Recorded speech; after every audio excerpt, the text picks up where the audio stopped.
በዚያን ወራት መጥምቁ ዮሐንስ በይሁዳ ምድረ በዳ እየሰበከ መጣ።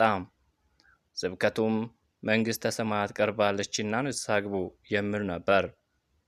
በነቢዩ በኢሳይያስ እንዲህ ተብሎ የተነገረለት እርሱ ነው። በምድረ በዳ የጌታን መንገድ አዘጋጁ፣ ጎዳናውንም አስተካከሉ እያለ የሚጮህ ድምፅ። የዮሐንስ ልብስ የግመል ጠጉር ሲሆን ወገቡንም በጠፍር ይታጠቅ ነበር። ምግቡም አንበጣና የበረሃ ማር ነበር።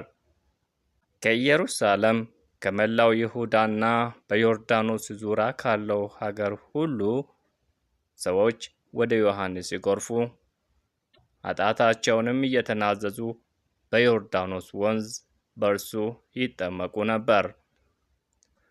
ብዙ ፈሪሳውያንና ሰዱቃውያን ወደሚጠመቅበት ስፍራ ሲመጡ ባየ ጊዜ እንዲህ አላቸው፣ እናንተ የእፉኝት ልጆች፣ ለመሆኑ ከሚመጣው ቁጣ እንድታመልጡ ማን መከራችሁ? ለንስሐ የሚገባ ፍሬ አፍሩ። አብርሃም አባት አለን በማለት ራሳችሁን አታታሉ። እግዚአብሔር ከእነዚህ ድንጋዮች ለአብርሃም ልጆች ሊያስነሳ ይችላል እላችኋለሁና። እነሆ ሚሳር የዛፎችን ስር ሊቆርጥ ተዘጋጅቷል።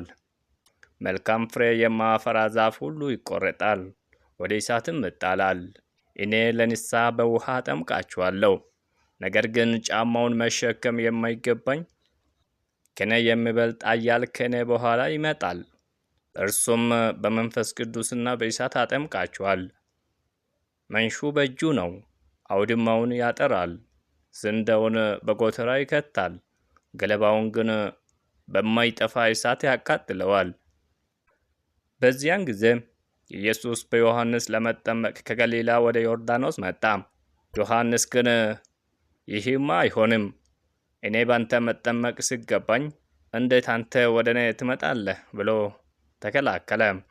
ኢየሱስም ግድ የለም ፍቀድልኝ፣ ይህን በማድረግ ጽድቅን ሁሉ መፈጸም ይገባልና አለው። ዮሐንስም በነገሩ ተስማማ።